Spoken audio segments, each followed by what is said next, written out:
My name's Chris. Ms.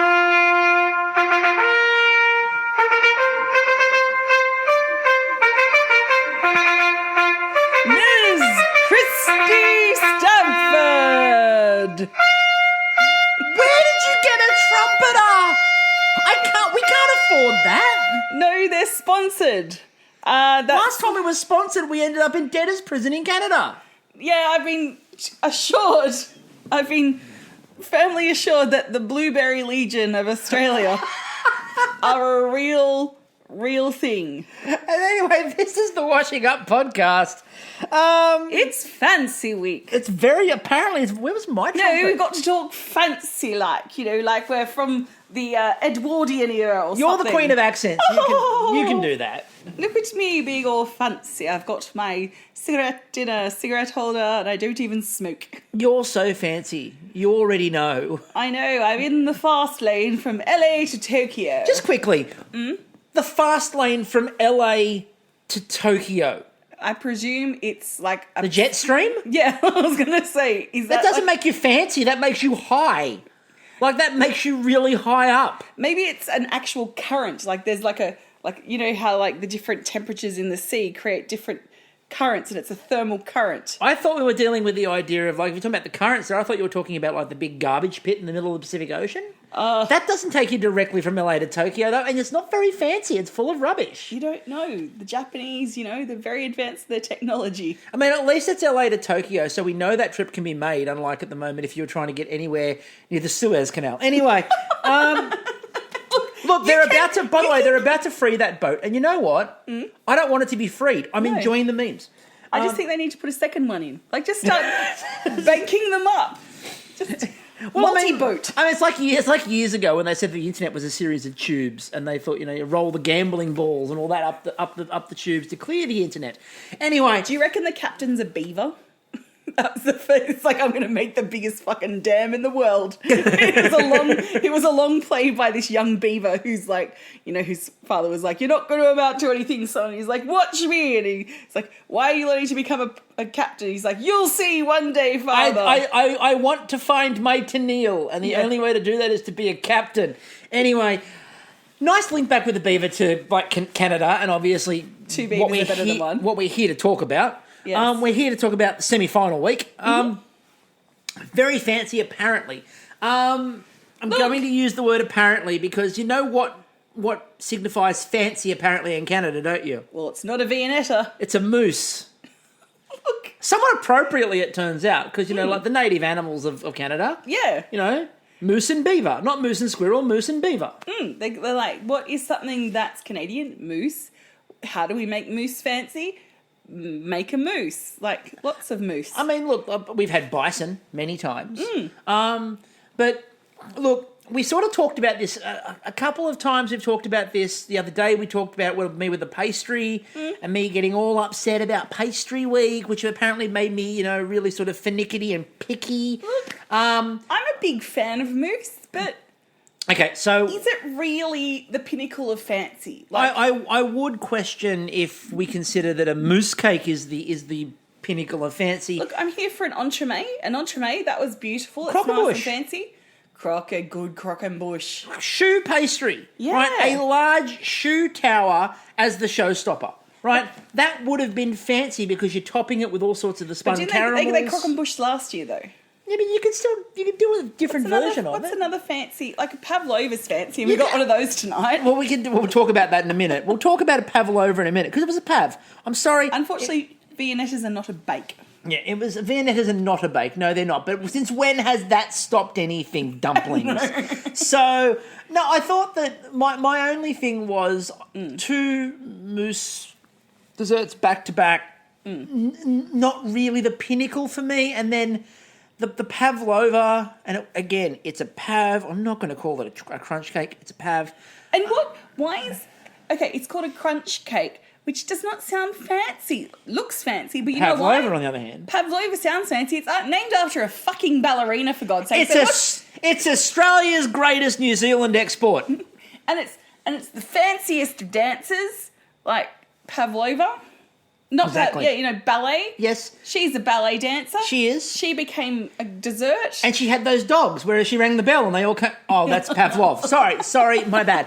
No, I thought that. Look, it's a Pavlova. We will come to that a little bit later on. But I think that fancy. I was expecting fondant fancies. I was expecting some grand. They could have built a structure. We could have had a proper structure built. You know what they That should would have have done? been fancy. Millionaire shortbread with like money bags, like having to be painted on the top, like just like the could have guy been from great. Monopoly. That could have been Mr. Moneybags. Yeah, that Mr. would have been Moneybags. That would have been Mr. Pennybags, depending on what country you're in. But Mr. Moneybags, that could have been really awesome.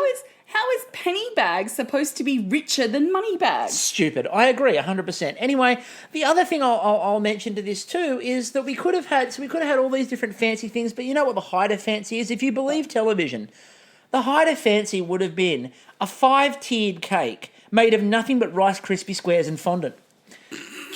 Because if I've grown up on Cake Boss, that's all I think know. fancy cakes are, is fondant and all of this Rice Krispie and maybe a bit of sponge there somewhere. Look, you might get lucky, get yourself some chocolate modelling. No. What would we do with that? That's just more fondant. Figurines in there. And more fondant. More fondant. Look, there's nothing that man can't do without fondant. Like, that's all he can use. There's nothing else. Anyway, let's get into this, Because we're shall we? sweetness and fucking light, and we've had a bit of a ranty start. It's supposed to be fancy week, not ranty week. Well, it should be fancy week, but, make the bakes fancy. Sorry. I'm saying my piece. Well, I'm getting a bit AM radio, aren't I? You are. Yeah, a bit talkback radio. What do you think? Give us a call. Well, there's a new opening in Adelaide at the moment, I hear. Anyway, moving on, because people Moving in on. Canada will not get that. Moving No. on. So the signature was 12 mini entremets. So look, that's fine. I have no issue with that. I was happy with that. That works. Now, I love that Bruno was talking about it's about beauty, finesse, and technique. Yeah, it definitely is. I think that pretty much sums up most bakes, to be honest. Beauty, finesse, and technique. Well, not necessarily. I mean, I do like later on when we get to the passion chocolate Charlotte, where Rafik had at one point, the beauty technique and threw it onto the plate at once. She just bang, get out of here. She was so delicate pulling it out and then just thump. So we had Maggie decided that she was going with what she called her summer strawberry entremet, which was pistachio sponge, lime basil jelly, and then the strawberry on the outside. Yep, beautiful flavour profile. I was happy with that. And then she regaled us with the stories of, wanting to get her kids into sort of the things that she'd done when she was younger. Things that was all the strawberry picking and talking about sticky fingers. And if you're getting sticky fingers when you're strawberry picking, you're pushing too hard. No, it's usually because you're eating more of them. Like when my aunt sent me and Catherine out, that's my younger sister, out to pick blackberries, and we've come back, and when people have been eating blackberries, Oh, yeah, you can't hide that. we're 5 and 3 or something ridiculous, and we've wandered back to the picnic site. Did she ask? And she's like, "Have you been eating blackberries?" And we're like, "No." And there's just purple stains all over the joint. But look, I think it was. I mean, I think like the idea that I got was about the sticky fingers. I just took it as squeezing too hard when you're picking them, and the kids are doing it wrong unless you're mashing the jam early. Right? If you're mashing the jam early with your hands, then great. And we come to this later on because she did talk about the fact that she does prefer child labour. Yeah, she did. Because Maggie was whinging at one point going, this is where I get the kids to do all the stuff. So, she's missing her child labour. In that way, it's very much like South African Bake Off. We've referenced this before. Only seen a little bit of it. Our friend Robert has obviously seen far more of it than we have, but it does feel like a group of white South Africans missing the help. Yeah. And they're looking around and go, where are they? I don't mix cakes. That's what someone else does for me. What do you call this? Oh, that's the oven. What's that for? I don't know. I've seen the nurse puts it in there. So Tanner then went with the bourbon peach jelly and a peach mousse and the Southern Charm entremet. Yeah. I do declare. If you're being fancy, you'd eat that with a mint julep. Mint julep would go quite well with that. Wow. The peach jelly, the peach mousse, and I like the bourbon peach jelly too. Yeah. There was a fair bit of booze tonight. There was a lot of booze, but I think Tanner was very smart here in going, okay, the bourbon may overpower it. I know because I've drunk a lot of it. So we might just need to pop in a bit extra peach. I do like it. Most of the time they're like, I need to make sure the flavour of the booze is strong. Tanner was like, I'm putting an extra peach element in there because I just feel like the peach might go missing. So Mahaffey went with what she called the Taste of Thailand entremet. Now, when I'm thinking desserts... In Thailand. I'm thinking Thailand. I'm thinking a coconut sponge. I'm thinking a lemongrass mousse. Mm-hmm. I'm not actually thinking a lemongrass mousse, to be honest with you. I've talked about this before. What is the only thing... You see if you can remember it. There's only one thing I believe that lemongrass is good for. It's when I set up my own lemongrass juicing hut. Yes. And how am I going to pick the lemongrass? I'm going to have a tray of it, just sitting up on the back wall. Yes. And I'm going to have tiny little wind-up plows that are just going to drive up and down and harvest the lemongrass. I'd just get a baby goat. Yeah. Oh, no, they'd eat it, wouldn't they? You need to harvest, not just have something cute. Lemongrass mousse was Can an we interesting... have both? A baby goat field for, like, a lemongrass baby goat field and one that we, like, plough and harvest it and use. I mean, why not? I do like the... She calls it an open-faced entremet. I'm still not sure what she meant. I think it's because she didn't have the jelly covering it, but it was kind of like the... No, I know what she did in the end. I I know what she did. I know that, glaze but... would dribble down the side. But see, like an open-faced sandwich is just where With the top you're off. too lazy to put the bread on top. Yeah. So you just leave it open, which I've never understood that either. I also hate open-faced burgers. That's stupid. It's a burger. It's the definition is two bits. You've made your patty too big, or you just fucking put lazy. too much, or you've put far too much sides on it. Yeah. In which case, what are you doing? Yeah. You know, like I've got 15 million types of rocket. This is taking me back to the 90s where everything had to be open-faced. Yeah, that was a bit of a trend in Australia. I don't know about Canada. Please let us know. In Australia, the trend was very much open-faced sandwiches, open-faced burgers. And I think we're kind of scarred by that a little bit. Do you I'm think definitely it was scarred. done by, like, when Nicolas Cage and John Travolta came up with Face Off? They're, like, big fans. How do you... Can't do Face Off! We want to replicate it, but in a sandwich format. Because they couldn't call it Face Off because they'd get sued. So they had to call it Open Face. And that's how we went there. Open Face sounds like a 2-bit Batman villain. It's me, Batman, Open Face. And it's just this guy with like the skin hanging like a door hinge and like a skull. It's like, it's me, Open Face. It's like, oh, close the face, man. Maybe he's like the ripoff of a Two-Face, right? For Ratman. You know, like you see this cheap knockoff. And Bobbin. Ratman and Bobbin with their mortal enemy, Open Poker. Face and Poker. Anyway. It's me, the tongue twister.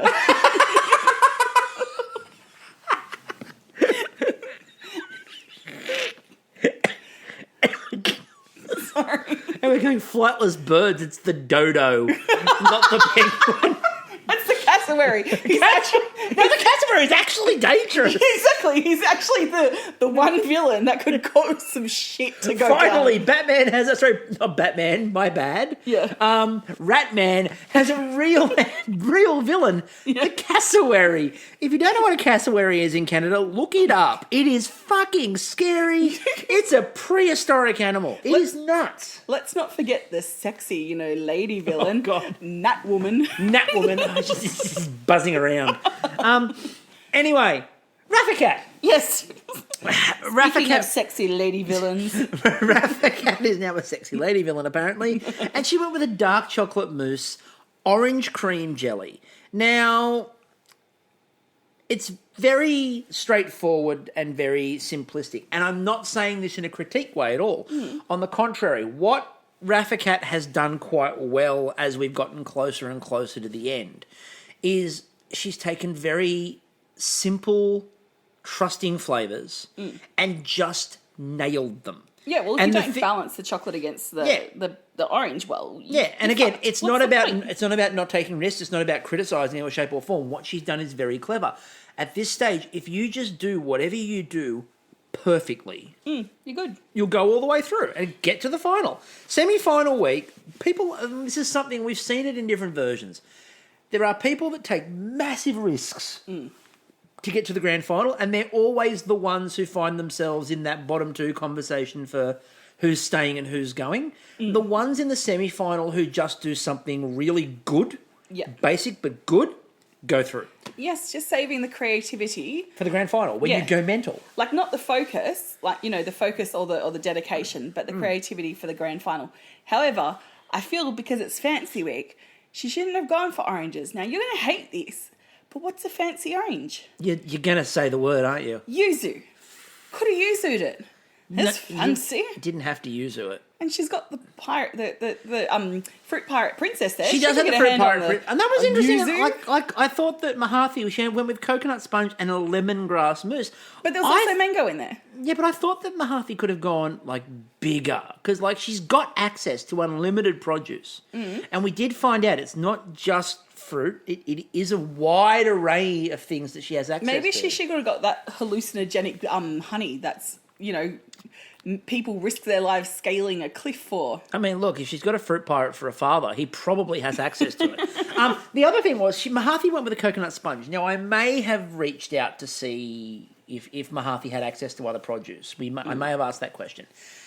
And there is a video somewhere, apparently, of her ripping open a coconut with her bare hands. Jesus Christ. So I'm not crossing her. Maybe she's the, like, you know, the sexy lady villain. Like, you know, Coconut Ripper. Coconut Ripper. That's a great name. Look, all of the work went into really vital in this age where the patriarchy needs to be smashed. Is the D-nutter. It's striking fear into the halls of Australian Parliament at the moment. Look, the work on the name was not fair because they worked on the brand instead. What it was, not the name. That was the issue. Yeah. Now, you commented at this point in time because Alan made the same statement as you. Yeah. He came up and he looked at what Rafakat was making. Yes, because my first thing was, like, I'm watching this, I'm going, this is not Fancy Week, there's no monocles. Oh, Alan mentions monocles and pearls. Yep. And I'm like, thank fuck, someone gets it. You know? Exactly. Alan understood class. Yeah. He understood fancy. So, by the way, did Anne in that opening dress, which was absolutely spectacular.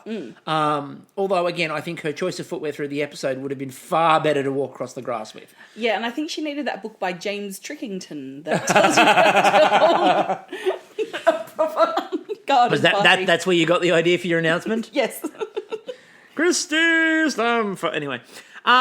Then it became time for the ring molds because they were all trying to put everything together in the ring molds. Now, the first part of this challenge was really interesting because we were looking at the idea of, what's going to fail on the first challenge? And they kept throwing up possible failure points. Yeah. All the way through the first challenge.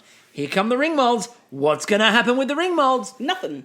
So then, here comes the freezer. What's going to happen with the freezer? Oh. Nothing. No. The tempering of the chocolate. So Tanner chocolate didn't quite temper, but he went, oh, well, and got around it. So they kept throwing, is something going to... No. As you were. Is something...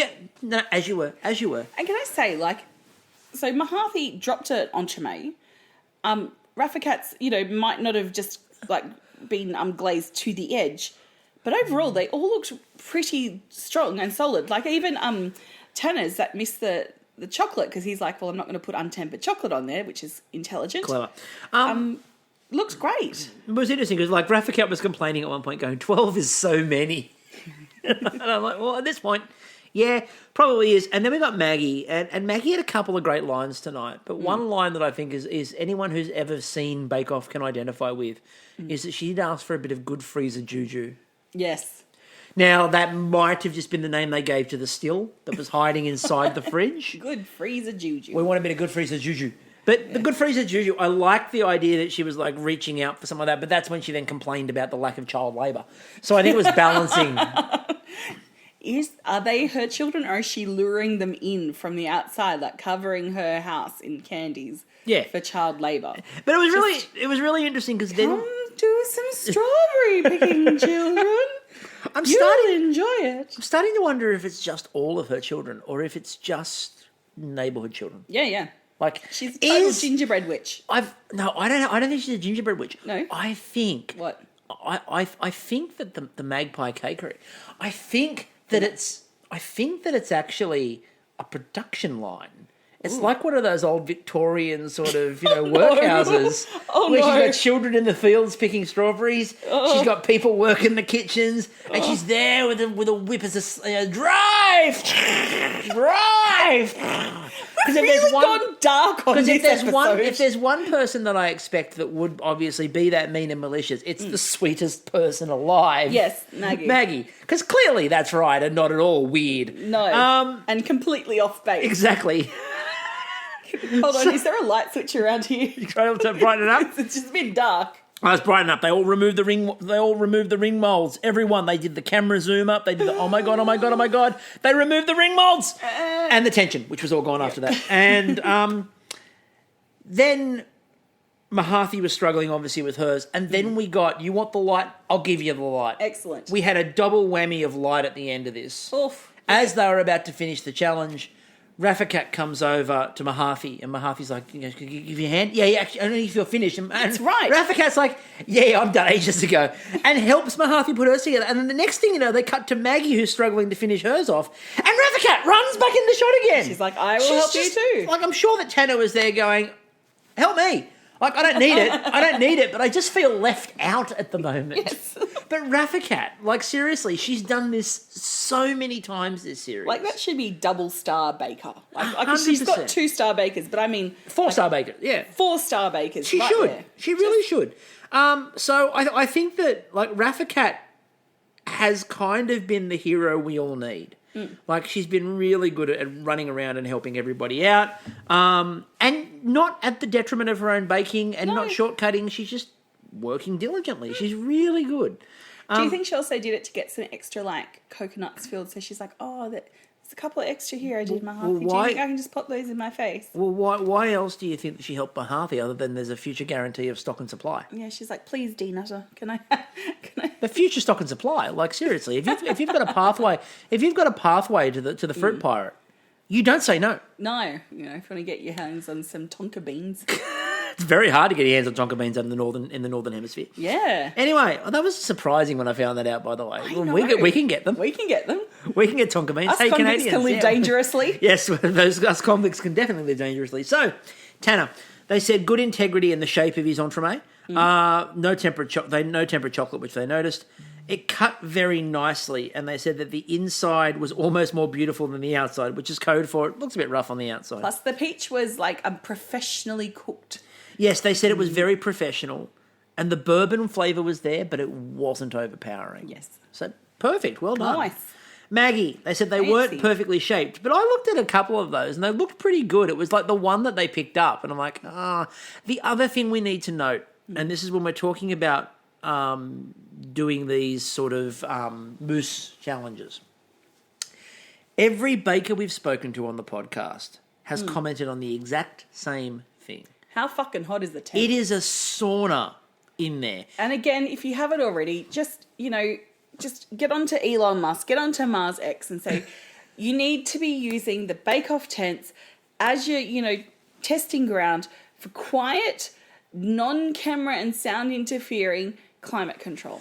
What you really need to do as well is you need to listen to our last episode of the podcast when we spoke to Dominique for a bit more reference as to why Christy is talking about Elon Musk, because she might have put forward that Elon Musk should be powering the tent. The pavilion. Creating a bakeable climate. Bakeable climate, you're right. They did say that the glaze had run a little bit, and I'm like, no shit, it's boiling hot. The crunch layer, they said, was really great, as was the jelly layer, and they said that the basil that she used in the balance there is really good. So they really like the basil flavour. Rafikat, they said it was good style on the glaze, but it was, again, moving, which should be the clue. The mousse was very smooth with a great texture, and they said the jelly balanced absolutely perfectly. They said the orange and the dark, just perfect balance. They loved Mahathi's garnish. She went back to the little garnishes that she used before, the little chocolate cups. Yep. Good shine on the glaze, but they weren't all perfect. They said the jelly was great, but the mousse needed a little bit more flavour. The sponge and the crunch were both great. Yes. Now, before we get to the technical. Yes. The drinking game. Oh, yes. Here we go. Now, first of all. Yeah. Congratulations to the baking show Instagram.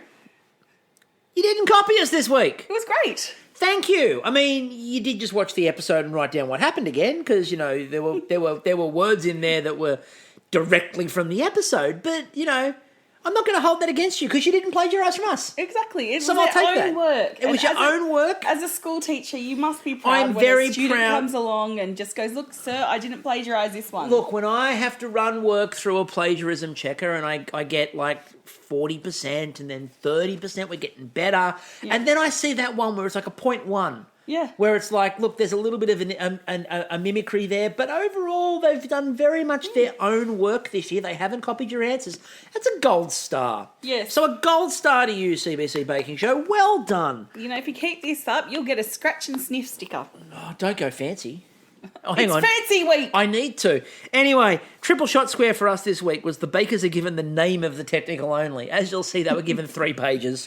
Yeah, I was a bit disappointed because at first I only saw a quarter. I'm like, oh my God, it's only a quarter page. Then and pointed out quite clearly that it was 3 pages. 3 pages, yes. The square on this card appears on the GCBS bingo card. No, finally, not really. Glitter and gold leaf. This is what did my head in. Rochelle Adonis would be furious. Like, how can it be fancy if there's no glitter Again, nor gold leaf? Again, from Perth, I can just hear a wailing. It's new. Actually, no, there's no wailing. There's probably a bit of a restriction on gold leaf in like COVID times, and so probably That's true. the more that we can save, the better. I know what's happened. The gold leaf is on that ship stuck in the Suez It's Canal. stuck in the Suez Canal. Can't get it out. It's like, I'm sorry, because we were not able to receive our gold leaf shipment. It is currently stuck in the Suez Canal. Booze and a bake. Oh, Yes, plenty. The judges discuss if something is really a showstopper. No, they didn't. No. Alan removes his hat. Not a chance. Bruno mentioned butter. No, he didn't tonight. There wasn't really a reason for it. A bake is iced before it cools. The problem is that it was already cool. Yeah, there was none of that really tonight. It's a technicality. It sort of did, but I can't give it. No. The last square, it came up after the technical, but I'm just going to mention it. This is my week. Maggie, you know better than this. Yeah. Like, we were trying to work out what was going to happen. Paul Mahaffey had a bit of a rough week. You'd had a little bit of a rough week, but probably going to be just okay. Yeah. You get to your thing after the technical and you go, you know, I thought that this was going to be this was definitely my day. And I'm like, no, she's done for. So you kind of did that to yourself. Yeah.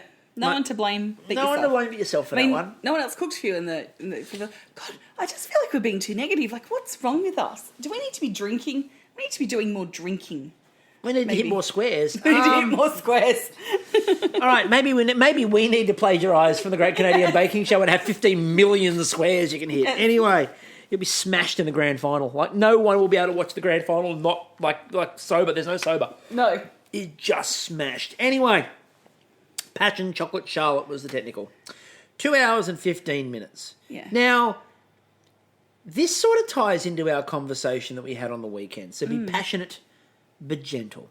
That was Bruno's instructions. And look, when I think of French Canadians talking about be passionate, but gentle. We're talking about Dom. Well, we are talking about Dominique. We're talking about her writing as Miss Elizabeth. Yes, Miss Elizabeth again. Go and listen to our podcast. Do you think if we use this technical as the basis of a collaboration between her and Bruno, she writes Choc Passion Charlotte. I hope so. It's like Chocolate Passion Charlotte. It's like Eat, Pray, Love, but it's erotic.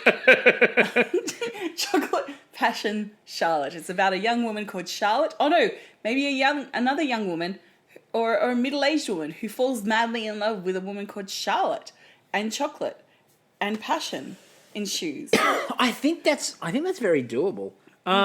So I do recommend, by the way, go and find the book I highly recommend is The Archangel of the Caribbean. It is her only one in English. It is. If you're a French speaker, you could do one of the others. There's very much. I have had a bit of a browse, and I'm gonna read one sentence here. Okay. Hurry, get the loot before their frigate goes down. Ooh. Now, that's just talking about piracy. But that's the sort of writing that you're going to get from Miss Elizabeth and possibly Bruno. There is a hybrid here. There is. And what if... We couldn't have predicted, by the way, that a passion chocolate Charlotte was going to be the bake the day after we talked to Dominique about her erotic writing. Yes. And I just feel like, you know, we could blab on and go, oh, it's another mousse cake, blah, blah, blah. Mousse is great. But we're forgetting the real purpose of this whole technical, and that's to get Bruno to talk a little bit, you know, for the people who like a bit of Bruno talk. Like, that's one to take home to bed with you, ladies and gentlemen. Ladies, gentlemen, everyone in between. That was a Freudian slip and a half. That was a Freudian slip and a half. I'll give you a moment. Ladies, gentlemen, everybody else who might possibly be interested, Bruno will be talking about passionate but gentle.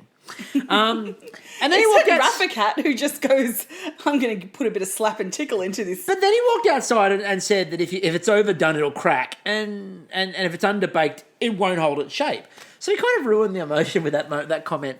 There was a white and dark mousse in there. Then there was the chocolate crumble, sort of gravelly crumble, and then there was the ganache. But the main thing as well were the lady fingers around the outside. And again, Bruno talking about lady fingers and cracks and passion and gentle. It's all there. And then Alan and Tanner were talking of the tale of Steamy McDreamy, yes, who no doubt is the lead character in Passion Chocolate Charlotte. I did love the little, like, flirty, giggly Tanner there for a moment. Tanner was having a blast this week. It's like he's the tea towel, like, as you would flirting with a fan, like just the little... Oh, it was fantastic. Flip of the tea towel. Now, all of this, you know, wonderful sort of pulsating talk within the pavilion was then balanced out by a shot of Mahathi talking about the fact that she really liked passion fruit. Cut to Maggie eating passion fruit. And the most sour look, because she goes, oh, like obviously you got a lot of passion fruit right there. Yeah, but if you get passion fruit at the wrong if you get the stage, seed, it's pretty tough. It's pretty, that's what I said, it was like all this other sexy talk, and then they cut to poor Maggie with the seed, obviously. Ooh. Now, we then got sheet gelatin. Because of course we did. Or if you're Mahathi, you got shit gelatin. I see what you did there. Yeah. That's a single entendre. It is. Later on, she'll be trying the trickier triple entendre. So, Mahathi said this will be interesting and possibly the greatest piece of foreshadowing that we've had this series. Yeah. So, we got everyone putting the sheet gelatin into the water and everyone gets it out and squeezes it. And I looked, everyone was squeezing the gelatin out and putting it in.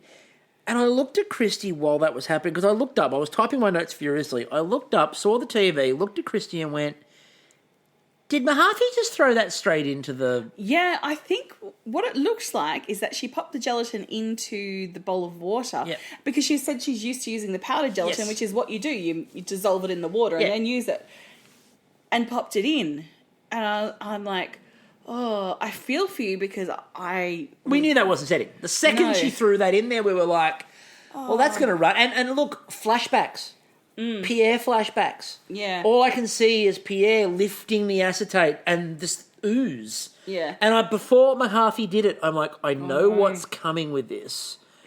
Just, I hope something happens. I hope she works it. No, unfortunately. I mean, usually a lot of ooze at the end of, you know... A Mahathi bake. A passionate, a passionate interlude, you know, is a sign of a happy ending. This was really not a good ending. Mahathi's had 2 bakes in a row, 2 weeks in a row on technicals that have oozed. This one needed a maxi pad. Like last week was, as you said, a tampon. This week was a maxi pad. This is maxi pad. Wings would have helped. Wings would have helped. Some moddy body underwear just to really keep it all together. Everyone's had those heavy mousse days. Anyway, then we put the lady finger layers around the outside. They had to be sort of touching properly. Most of them left a gap.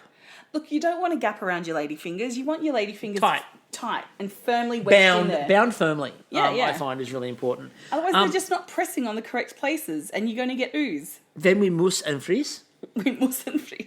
Then we ganache. Then we mousse again. Then we put it back in there, and then nobody thought their mousse was going to set. Now, One, I think because there's natural pessimism. Two, because Mahathi was the loudest voice and I think she knew. Three, it's bloody hot in there and they're trying to set an entire cake of mousse. And look, they've probably all seen what happened to Pierre. They all saw the Pierre moment. You know, we've seen what happens in these tents and everybody, pavilions and sheds. Everybody saw the Pierre moment, and I think we've all dealt with this. And I'm still dealing with it. I mean, it's not even my cake. So, so then Mahathi's did collapse. But then again, like a flash out of the disappointment, Rafficat. Oh, bounding in again to Mahathi and like, what can I do? How can I help? How can I assist? yes. And then it was like cake first aid, you know, just pop the acetate on. And stat. she would have gone to help Maggie too, but there was a bit of a problem at this point, which was that Maggie was so terrified she wasn't lifting the acetate. She was like, I'm not doing it. No. I'm not doing it. She did eventually. It didn't run, but the lady fingers were broken and there was a bit of a crack and a gap there. So we got to the judging. So Maggie's, they said, soft filling. The mousse was very thin. The lady fingers had cracked. But they said on the plus side, the passion fruit worked really well. Yeah. Which is, again, given the tart, face, the fact the passion fruit was what worked was interesting. Yes. Rafficat, they said the lady fingers nearly worked. The crumble held really well, though, which held everything together. The white chocolate mousse was aerated. They said they needed a little bit more passion fruit hit, but great. Tanner, he had a little bit of escaping mousse, but everything was holding. Dark chocolate mousse was a really good texture, but they wanted a bit more crumble.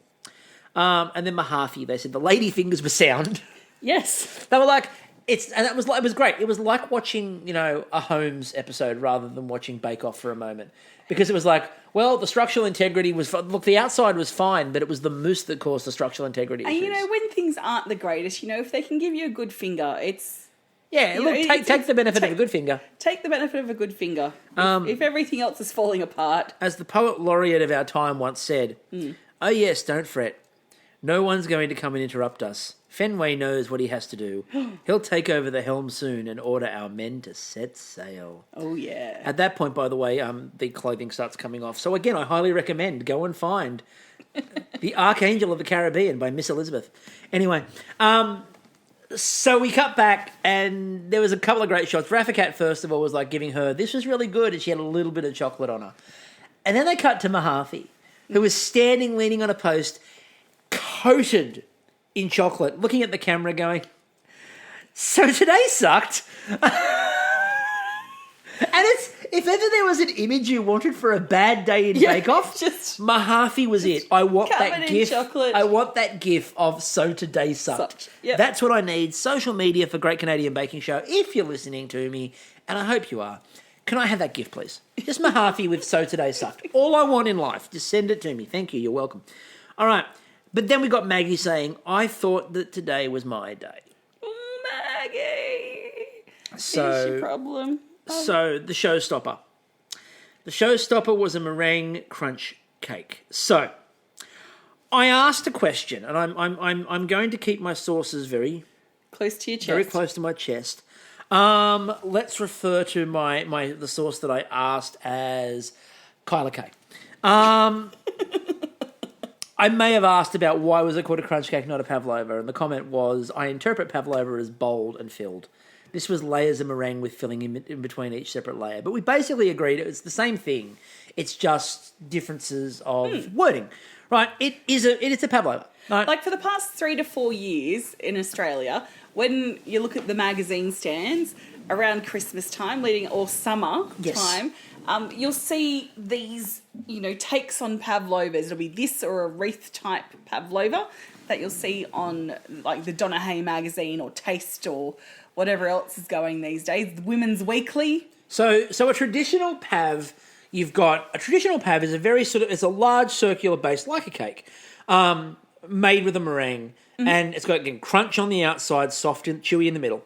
And then you top it with the assorted fruit and cream and whatever you're going to use. If you're going really top. fancy, a flake. A flake, which is a nice, crumbly chocolate on top. So you've got That, and then usually there's lots of different fruit on top of it as well, and usually pineapple pulp over the top and stuff like that. And that's a pavlova with the cream and all the things. Now you're getting that pavlova is the more traditional one. Yeah. But you're also getting what is referred to here as the meringue crunch cake, which is basically thinner layers of meringue with the cream and like different toppings and jellies and stuff. I prefer because I like more crunch than the chewiness. Like you need the chewiness. The chewiness has to be there. Otherwise, it's just not good. See, I really like the more traditional style. I like that chewiness. I like the crunch, but I like having the more chewy texture in the middle, and then the joy when you hit the bit of crunch. Like I do think that this is a fancier type of pavlova. Like this looks fantastic and tastes fantastic too. And you've got a lot more surface area to play with by injecting flavors and stuff into it. I mean, it's definitely. I think we can agree. It's definitely a pavlova. Yeah. Right, the chewy... Fancier pavlova. Because we were watching... With a less fancy name. We were watching in the call it a pavlova, it's far fancier. But we were watching the preview bit at the start when they went, this is what the challenges are. And when they brought that up, we went, oh, they're doing a pav. And then it was the meringue crunch cake. I'm like, what is a meringue crunch cake? And I went and checked. I'm like, am I missing something here? Is this... It's not different. It's a pavlova. So again, a pavlova is a crunchy but chewy meringue. That's the key. Crunch on the outside, chew in the middle, and then it's usually there's layers of cream and other goodies topping it. That's it. So Maggie went with the... I didn't mention, by the way, I just realised I didn't mention the order of the technical. My bad. Rafikat was first, Tanner was second, Maggie was third, and Mahathi was fourth. I don't want to miss that. All right, so the meringue crunch cake. So Maggie went with a blackberry lime crunch cake. Mm-hmm. So she had the blackberry and lime curd and then the candied almonds. I could have watched Maggie make those candied almonds all night. It was spectacular. I think her and Sheldon need to do a nut show.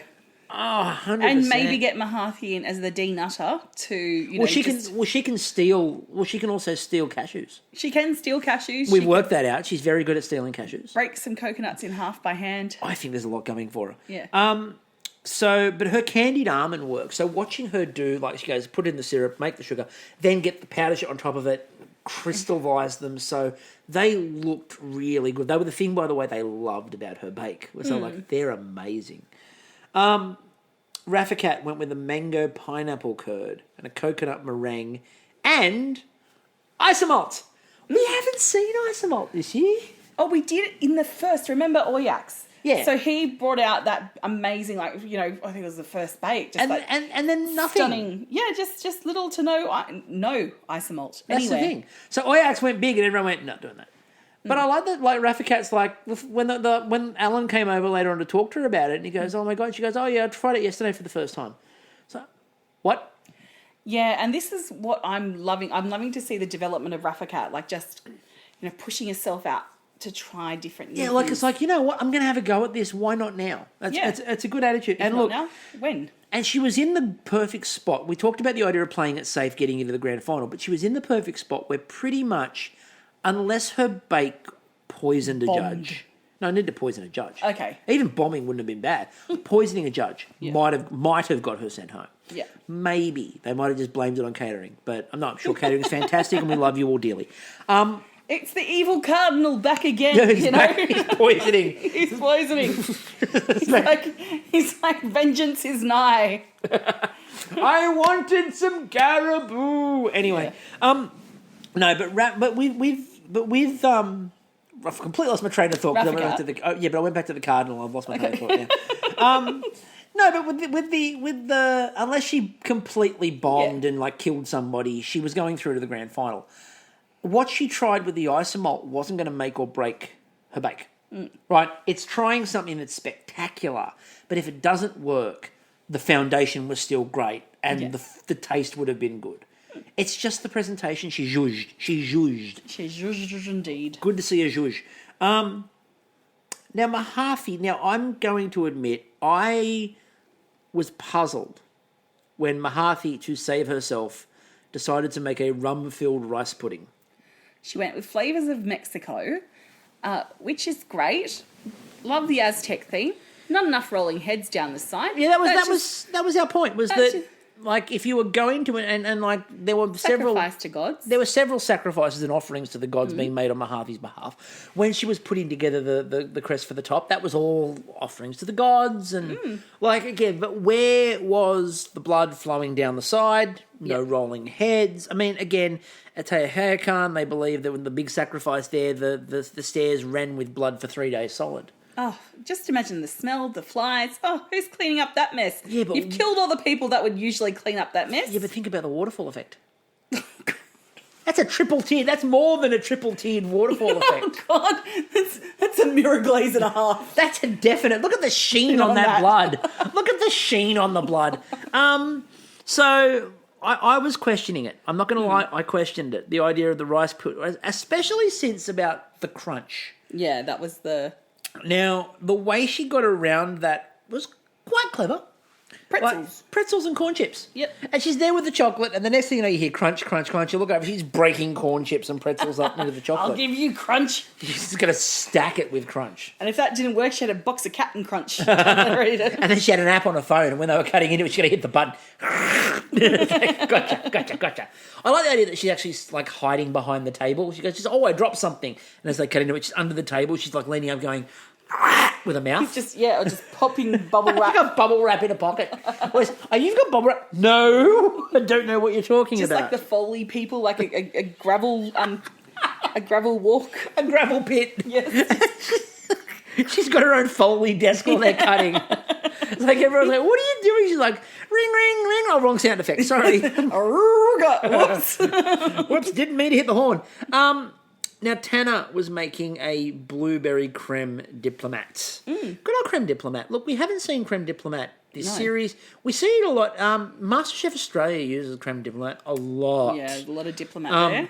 There is. And I like what he did there with the blueberry cream. That purple, that shade of purple that was beautiful. Superb. And to get the flavouring through it too, using, natural ingredients, fabulous.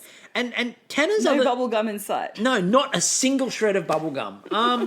Tanner's other thing that he did, which I thought was quite cool, was Tanner's theory seemed to be double up.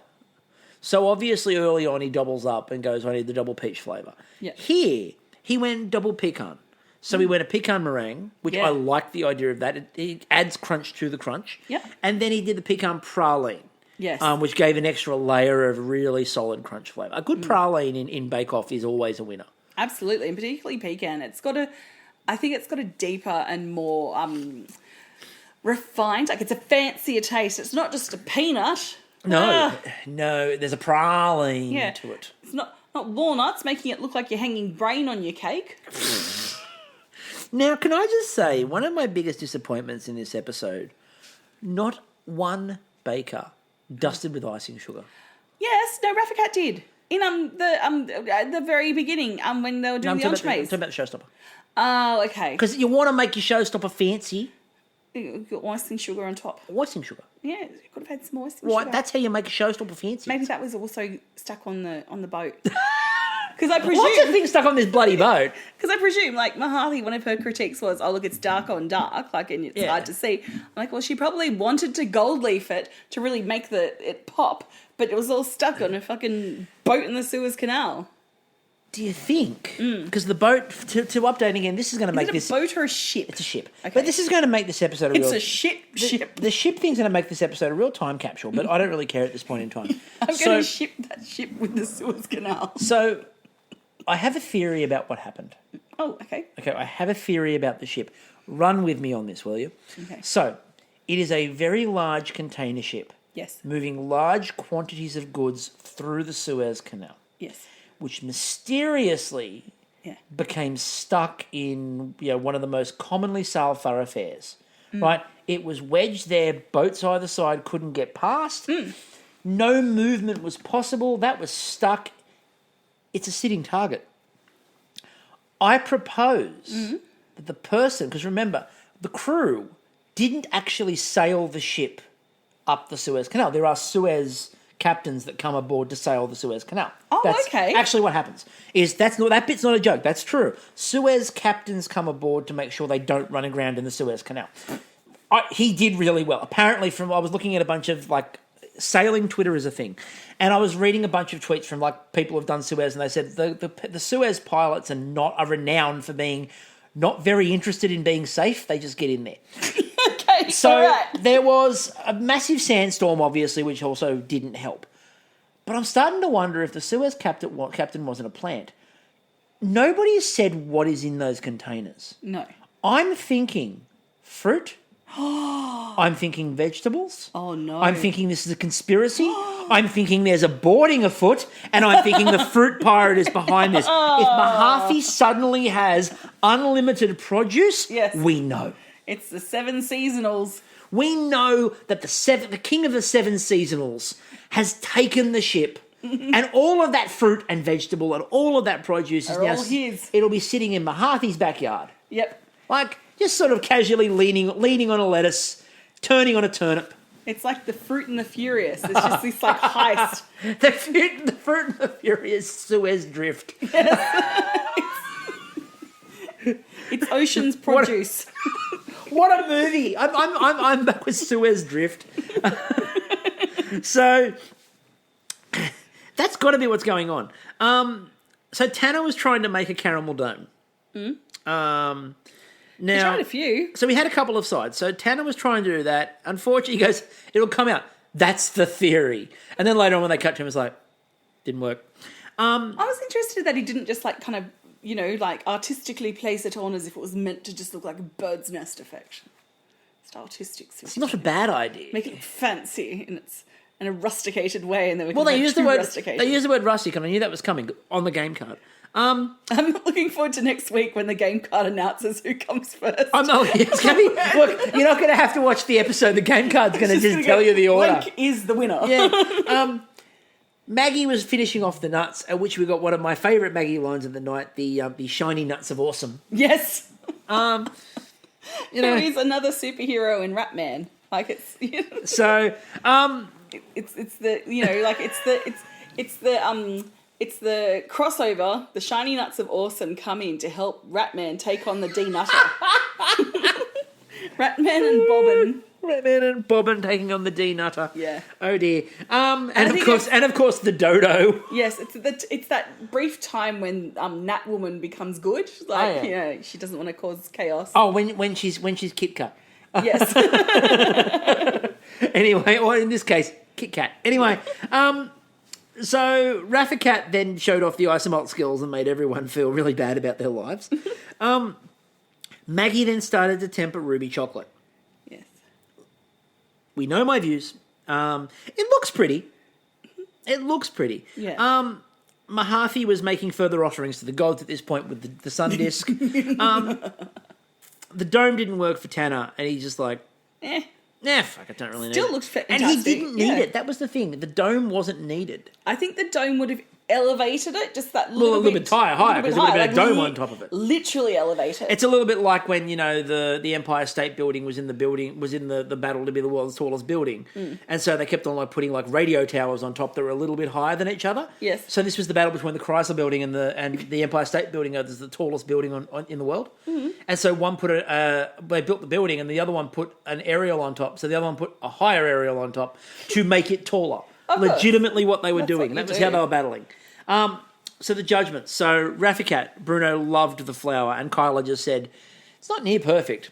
It's perfection. Yes. The colours were vibrant. By the way, she was saying that I don't know about this. When Rafficat was doing it, she's like, I don't know about this. I'm like, perfection. It's coming I think out we're good. beautifully.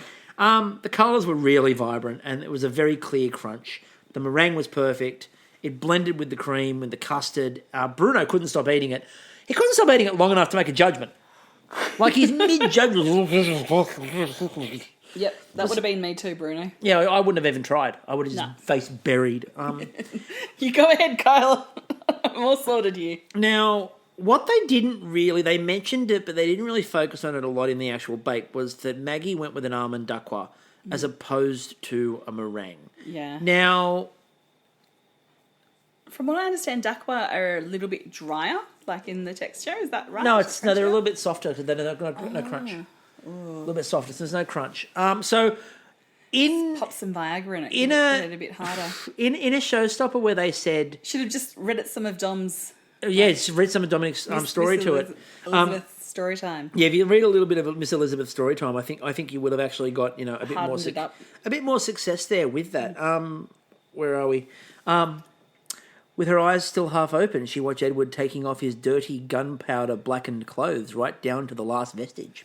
Ooh, that would have made that meringue stand up. Genuinely, by the way, go and buy the book. It's fantastic. I've been reading it. It's really good. So the problem is that because she went with the Dakwa, it cut more like a cake. Yeah. So that made a problem. They said it was yummy, but not refined. The curd, however, was absolutely spot on. I really feel for that bake. I, also feel yummy, but not refined. You are yummy. You are very yummy. Not refined, but not yummy. Not refined, yes. But I don't want you refined. No, you wouldn't. Refined sugar is non-existent, really. You wouldn't get a podcast host who says felching every now and again. And that's what we're here for, felching. Exactly. The word, not the action. Tanner, don't look it up. Tanner, the colour is lovely. They said it was very good colour on the meringue too. The crunch was really good. It was balanced with the banana and the other curds that he had as well. Tanner's judgment literally got about 2 seconds. They were like, it's fine. Good. You're not in trouble. Mahathi, they said it was absolutely gorgeous work on top, but the dark on dark made it hard to see. Yeah. Not her fault. Sandstorms and Suez canals. The crunch was really good. The layers were really good. And they said that the texture of the corn chips and the pretzels were great. Bruno and Kyla seemed really shocked by the texture of those. I'm like, you know what they both like. Yeah, but combined into a dessert. They were Captain Planet. So the rice art. So Rafikat was the first person through to the grand final. And then we got the judgment between Mahathi and Maggie. And it was it had to be close. And unfortunately, the non-crunch sort of did Maggie in, so we bid farewell to our last hope for a washing up. Veteran as a winner, although they're all winners in our eyes, and Maggie has absolutely done amazing work. Yep. We've really enjoyed watching you in there, Maggie. It's been a delight. It's been genuinely a delight to watch you. Absolutely. And, like we've been saying for the past couple of weeks, whoever gets through to the final, we're happy. And we're really happy with the final three. Yeah. So we've got the nicest person in Bake Off, Rafikat. We've got the heiress to a pirate's fortune. Yes. In Mahathi. We do. And we have a Calabrian mob boss in Tanner. But the most fabulous, sweetest, mob kindest.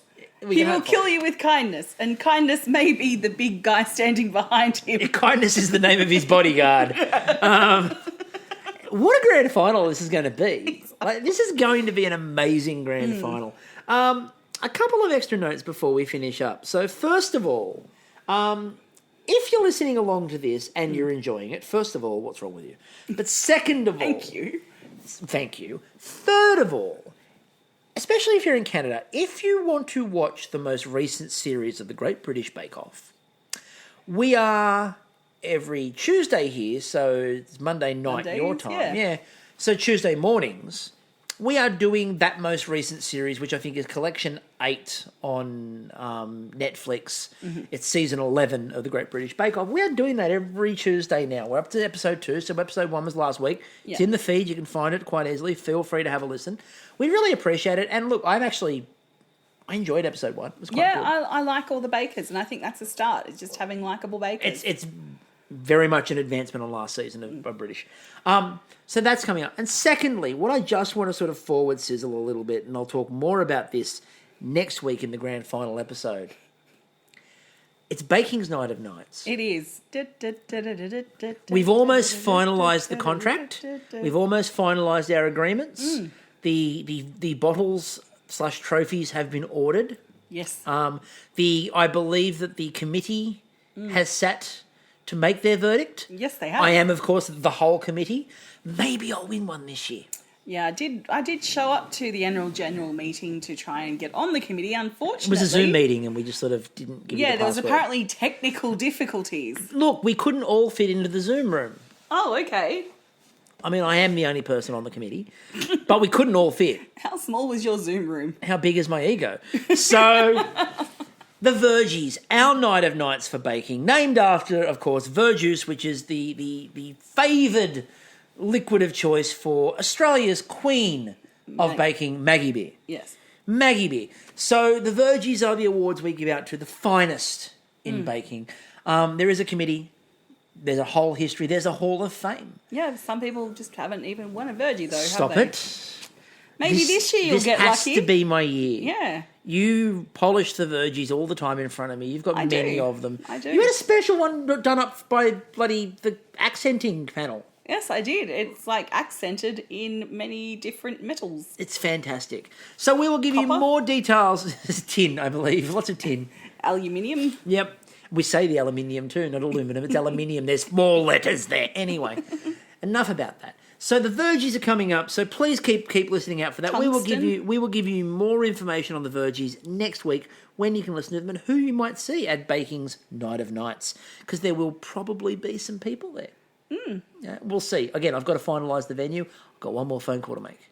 Then I think we're locked in. Sweet. I'm looking forward to Going it. to be fantastic. Already getting my dress ready. I can't wait to see what you're wearing this year. I'm wearing fancy leisure outfit. Oh, nice. That'll be fantastic. I can't go back to the Salers range from Target. Unfortunately, no. No, they won't let me back. Anyway, that'll do us this week. So next week we have the grand final of the Great Canadian Bake Off. I cannot believe we are there. out there, Le Grand Final. Oh, for God's sake, we're not back in this crap again. Anyway, until Le Grand Final, as you put it, I'm still Chris. And I'm still Christy. We will catch you all later.